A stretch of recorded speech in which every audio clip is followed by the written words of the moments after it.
सुप्रभात बच्चों। बेटा, आज हम आपकी बसंत की पुस्तक का चैप्टर सेकंड कर रहे हैं। चैप्टर सेकंड है बचपन और इसकी लेखिका हैं कृष्णा सोबती जी।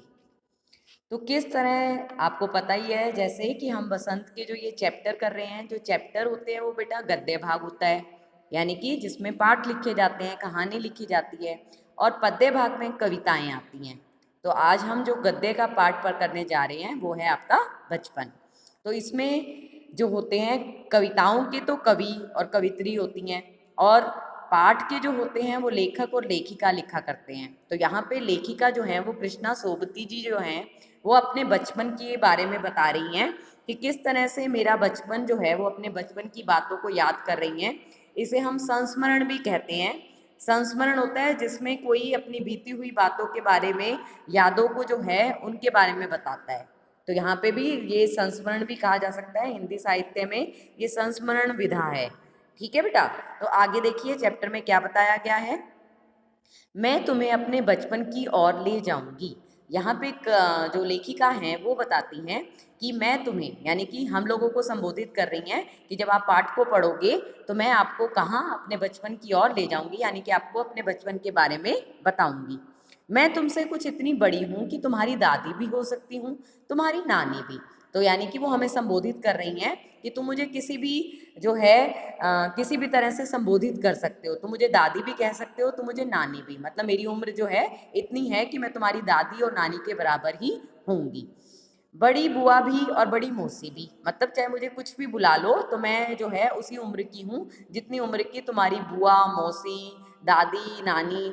मतलब कुछ इस तरह के लगभग जो हैं वो कह रही हैं जिस रिश्ते में से मुझे बांधना चाहो बांध सकते हो।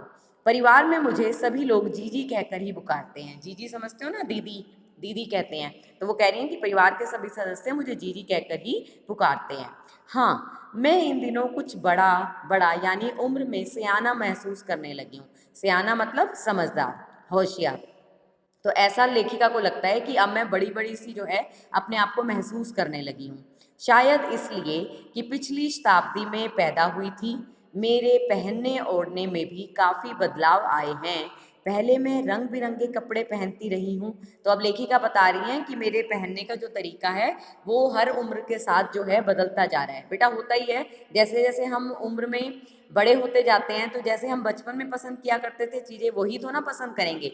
नेचुरली जब इंसान बड़ा हो जाता है, वो उम्र के साथ आगे की अवस्था प्राप्त कर लेता है, तो क्या होता है कि उसमें बदलाव आ जाता है उसके पहनने में। अगर वो पहले डार्क कलर्स के कपड़े पहनता है तो कई बार चेंज जब हो जाती है एज के अकॉर्डिंग, तो क्या करता है व्यक्ति हल्के रंग के कपड़े पहनना शुरू कर देता है। तो लेखिका भी यहाँ पे यही बता रही हैं। पहले मैं रंग बिरंगे कपड़े पहनती रही हूँ। रंग बिरंगे मतलब कलरफुल, नीला, जामुनी, ग्रे, काला, चॉकलेटी। चॉकलेटी समझते हो ना, जो चॉकलेट्स खाते हो उसके लिए कहा गया है। तो अब मन कुछ ऐसा करता है कि सफ़ेद पहनूं, मतलब कि अब जो है उम्र के हिसाब से मुझे सफ़ेद रंग के कपड़े पहनने अच्छे लगते हैं। गहरे नहीं, हल्के रंग। कौन से रंग पसंद करने लगी हैं लेखिका अब? हल्के रंग। मैंने पिछले दशकों में, दशक मतलब बेटा 10 साल का जो रहता है ना उसको कहा जाता है। सपोज जैसे 1940 लगा के हम चलें तो 1940 से अगर मैं 1950 कहूँगी तो लगभग कितना 10 साल का हो गया ना गैप, तो उसको कहा जाता है दशक। यानी कि पिछले 10 सालों में तरह तरह की पोशाकें पहननी हैं। पहले फ्रॉक। अब लेखिका अपने बारे में बता रही है कि कभी ऐसा समय था जब बिल्कुल बचपन में शुरुआत में उन्होंने कपड़े पहनने शुरू किए तो क्या पहनती थी? फ्रॉक। फिर निक्कर वॉकर, मतलब अटैच होती थी ऊपर की बॉडी और उसके लिए कहा गया निक्कर वॉकर कहा जाता था उसे। स्कर्ट, स्कर्ट्स भी पहनी हैं उन्होंने। लहंगे भी पहने हैं। गरारे जैसे आप समझते ही हैं, पजामा जो नीचे से खुला सा होता है उसके लिए कहा गया है। और अब चूड़ीदार और घेरदार कुर्ते, यानी कि अब जो है लेखिका किस तरह के कपड़े पहनने लग गई हैं? चूड़ीदार और घेरदार कुर्ते पहनने लग गई हैं। बचपन के कुछ फ्रॉक तो मुझे अब तक याद है। लेखिका जो है अपना सबसे शुरू का जो है जो फ्रॉक्स जब बच्चे पहना करते हैं तो उस एक्सपीरियंस को, उस अनुभव को हमारे साथ जो है शेयर कर रही हैं।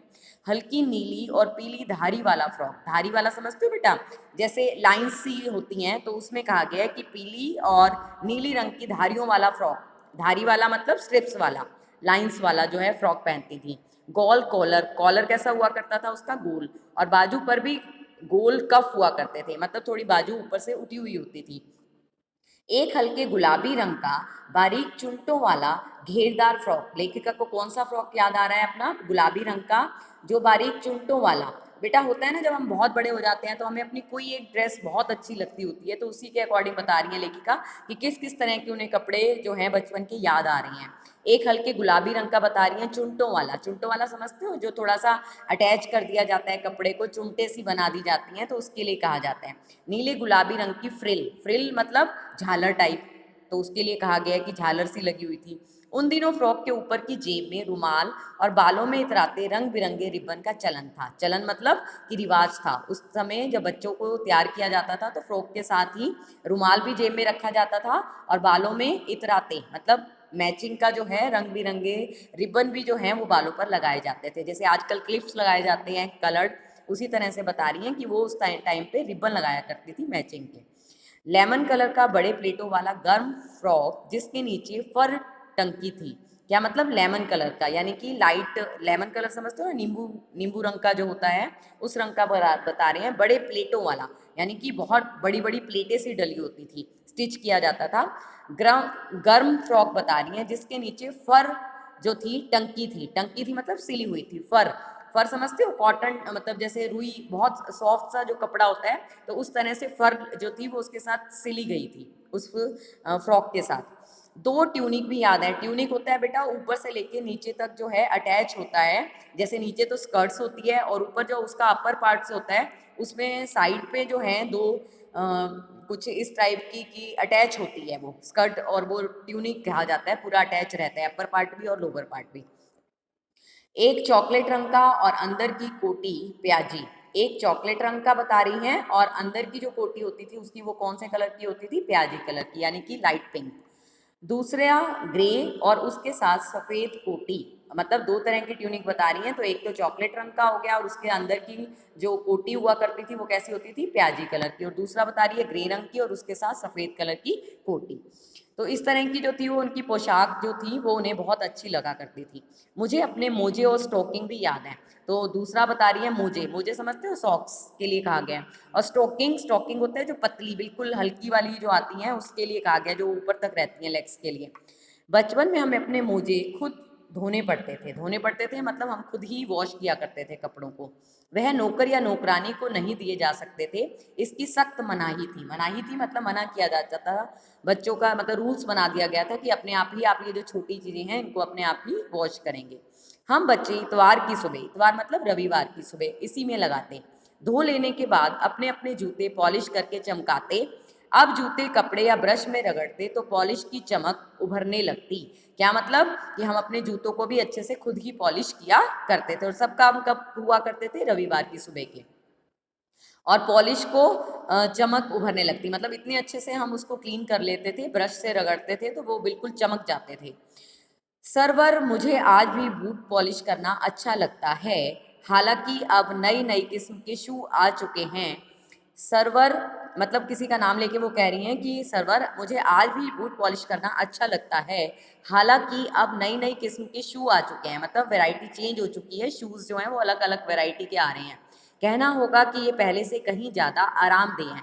मतलब कि अब जो चीज़ आ रही है वो ज़्यादा से ज़्यादा हमारे लिए आराम लेके आ रही है और सुविधाजनक हो गए हैं वो हमारे लिए, मतलब और अच्छे कंफर्टेबल हो गए हैं।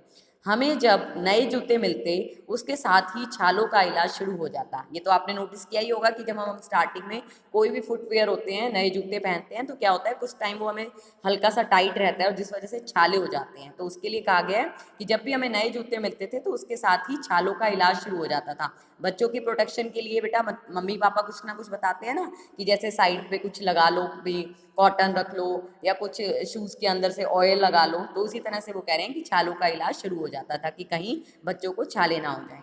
जब कभी लंबी सैर पर निकलते अपने पास रुई जरूर रखते। जूता लगा तो रुई मोजों के अंदर होता है ना बेटा, कि छाले ना हो जाए, इसलिए हम क्या करते हैं कि कॉटन रख लेते हैं अपने शूज़ के अंदर, जिससे वो सॉफ्टनेस जो है उसकी बनी रहे।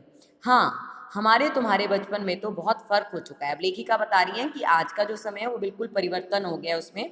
कहाँ हमारा समय हुआ करता था, तो वो जो है एक तरह से तुलना कर रही हैं कि हमारे बचपन में किस तरह से जो है रहा करता था, किस तरह का माहौल होता था। तो वो आज जो है टोटली चेंज हो चुका है।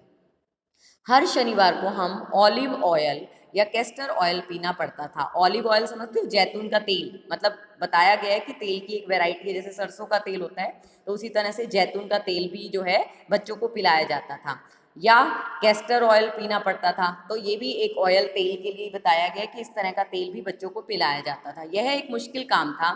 शनिवार को सुबह से ही नाक में उसकी गंध आने लगती थी। मतलब आपको पता ही है कि जब अगर किसी के घर का नियम हो कि आपको इस दिन ये तेल पिलाया जाएगा तो नेचुरली क्या होता है, उसकी स्मेल हमें पहले से ही चढ़ने लग जाती है, तो उसके लिए कहा जा रहा है। छोटे शीशे के गिलास जिन पर ठीक खुराक के लिए निशान पड़े रहते, उन्हें देखते ही मितली होने लगती। मितली कहा गया उल्टी होने लगती, मतलब छोटे शीशे के गिलास जिन पर ठीक खुराक के लिए निशान पड़े रहते। आपने देखा होगा जब हम दवाई वगैरह लेते हैं तो बेटा उसके साथ एक ढक्कन सा मिलता है ना, जिसमें पूरी क्वांटिटी के अकॉर्डिंग सिंबल से बने होते हैं कि इतनी क्वांटिटी में आपको ये दवाई लेनी है। तो उसके लिए कहा गया है कि निशान पड़े होते थे और जिसको देखते ही हमें क्या होने लगता था, उल्टी होने लगती थी। मतलब लेखिका जो है वो तेल नहीं पीना चाहती थी। मुझे आज भी लगता है कि अगर हम ना भी पीते वह शनिवारी दवा तो कुछ ज़्यादा बिगड़ने वाला नहीं था, सेहत ठीक ही रहती। क्या मतलब कि हमारे बड़े जो हमें ये पिलाते थे तो अगर हम ना भी पीते, लेखिका का ऐसा सोचना है। बाकी देखो बेटा, कोई ना कोई चीज़ अगर करवाई जा रही है तो नेचुरली उसका इफेक्ट तो पड़ेगा ही, तो हमारी बॉडी जो है स्वस्थ रहेगी। तुम्हें बताऊंगी कि हमारे समय और तुम्हारे समय में कितनी दूरी हो चुकी है, यहाँ तक कि बचपन की दिलचस्पियां भी बदल गई हैं। याद रहे उन दिनों कुछ घरों में ग्रामोफोन थे। अब लेखिका पहले अपने कपड़ों के बारे में बताया, दूसरा उन्होंने दवाई के बारे में बताया, अब तीसरा बता रही है वो ग्रामोफोन और रेडियो और टेलीविजन के बारे में। ठीक है, देखो अब इसमें क्या बता रहे हैं। याद रहे उन दिनों कुछ घरों में ग्रामोफोन थे, रेडियो और टेलीविजन नहीं थे। ग्रामोफोन होता था बेटा जिससे हम जो है सुना करते थे, सिर्फ साउंड आया करती थी, उसके लिए कहा गया है। तो हमारे बचपन की कुल्फी आइसक्रीम हो गई है। अब लेखिका बता रहे हैं कि जो हम अपने समय में कुल्फी खाया करते थे, आजकल उसको जो है नया रूप हो गया है, आजकल उसे आइसक्रीम कहा जाने लगा है। कचौड़ी समोसा जो है वो पैटीज में बदल गया है, जैसे आजकल मार्केट में मिलता ही है पैटीज। तो वो कह रही है कि ऐसी बात नहीं है कि कचौड़ी और समोसा अब नहीं मिलता, बट वैसे वो कह रही है कि चेंज आ चुका है, आजकल बच्चे जो है पैटीज खाना ज़्यादा पसंद करते हैं। शहतूत और फालसे और खसखस के शरबत कोक और पेप्सी में चेंज हो गए हैं। मतलब जो ये शरबत हैं वो भी पूरे के पूरे अब चेंज हो चुके हैं। उन दिनों कोक नहीं, लेमनेड विम्टो मिलती थी। मतलब कि उस टाइम पे जो मिलती होगी कोल्ड ड्रिंक के रूप में, उसके लिए कह रही हैं लेमनेड और विम्टो, जो सॉफ्ट कोल्ड ड्रिंक के लिए कहा गया है। शिमला और नई दिल्ली में बड़े हुए बच्चों को वेंगर्स और डेविको रेस्तरां की चॉकलेट और पेस्ट्री मज़ा देने वाली होती, शिमला और नई दिल्ली में। तो यानी कि वो अपना एक्सपीरियंस बता रही हैं कि जब वहाँ जाया करते थे हम, तो वेंगर्स और डेविको रेस्तरां, कोई मतलब रेस्टोरेंट रहे होंगे, उनके नेम है वेंगर्स और डेविको की चॉकलेट और पेस्ट्री मज़ा देने वाली होती। हम भाई बहनों की ड्यूटी लगती शिमला मॉल से ब्राउन ब्रेड लाने की। मतलब जब वो जाया करते थे तो ब्राउन ब्रेड जो है उसके भी जो है इन लोगों की ड्यूटी रहती थी कि वो लोग ही लेकर आते थे।